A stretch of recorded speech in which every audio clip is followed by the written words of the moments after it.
Manusia itu siapa? Manusia itu mangkanat mahasinuhu masawiya fakih falatakunu masawihi masawiya. Manusia itu orang ketika baik saja salah, apalagi pas salah. Coba saya misalnya pidato begini, di atas panggung saya orang alim pidato nasihati orang. Di saat yang sama seperti yang tanya Mas Wildan tadi, ada agak sopannya. Di situ ada mungkin orang yang lebih sepuh timbang saya. Masa lebih muda kok di atas, yang di bawah lebih tua. Ada agak sopannya.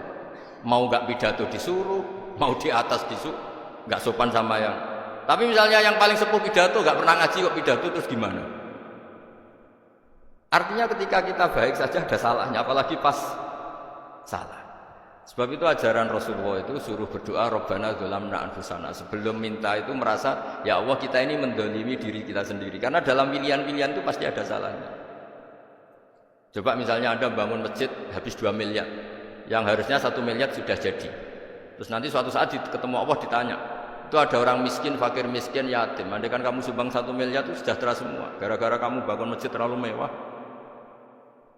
Ya tapi kadang-kadang orang kebaikannya itu orientasinya bangun masjid, gak tertarik nyumbang fakir. Saat itu cara berpikir gitu mau apa? Tapi kalau dia kumuluhur manusia terbaik karena bangun masjid 2 miliar, coba diaudit secara kepentingan syar'i. Penting mana dengan ngasih makan fakir miskin, penting mana dengan menikahkan janda misalnya, penting mana dengan pendidikan. Apa artinya masjid mewah orang nggak tahu halal haram, nggak tahu najis, nggak tahu cara sesuci, nggak tahu cara adzan yang benar.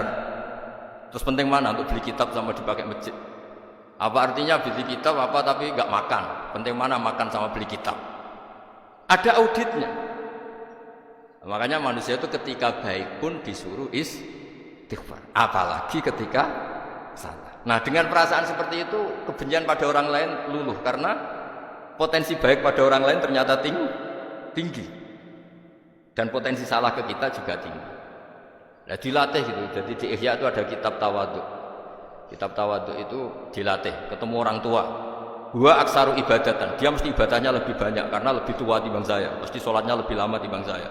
Ketika Anda sudah tua melihat anak-anak, huwa aqallu minni maksiatan, mesti maksiatnya tidak banyak karena masih kecil. Terus ketika melihat orang fasik maksiat, la'allahu yatubu alaih fa innahu tawwabur rahim, mungkin Allah memberi tobat, bisa saja. Umar itu ingin bunuh Nabi, tapi Allah memberi tobat. Yang sowan kiai saja tidak mesti dapat tobat. Umar ingin bunuh Nabi, tapi Allah memberi tobat. Akhirnya ya tobat jadi Islam yang baik. Dalam sejarah Wali Songo, Kalijogo sowan Sunan Bonang itu ingin garong, tapi malah jadi muridnya jadi wali. Kalau Allah sudah menghendaki, tidak ada. Perang Uhud orang Islam kalah itu karena panglimanya siapa? Khalid bin Walid. Tapi dia malah yang dapat hidayah. Nah sama orang yang sekarang Anda benci, bisa saja Allah merencanakan ada apa? Hidayah di situ. Dan kita yang merasa benar, jangan saja ada rencana Allah bikin kita su'ul khotimah. Na'udzubillah min dzalik, kan tidak pernah tahu. Nah, dari tidak pernah tahu itu orang diusahakan tawadhu. Wa ma adri ma yuf'alu bi wala bikum, kita tidak pernah tahu. Makanya meskipun saya ini kiai, terus kata orang banyak itu ketok, kalau istighfar ya nangis betul. Cuma kan nggak perlu di depan umum, nanti dianggap penampilan kan ribet kan nanti. Sudah nangis nggak ikhlas, nggak mutu.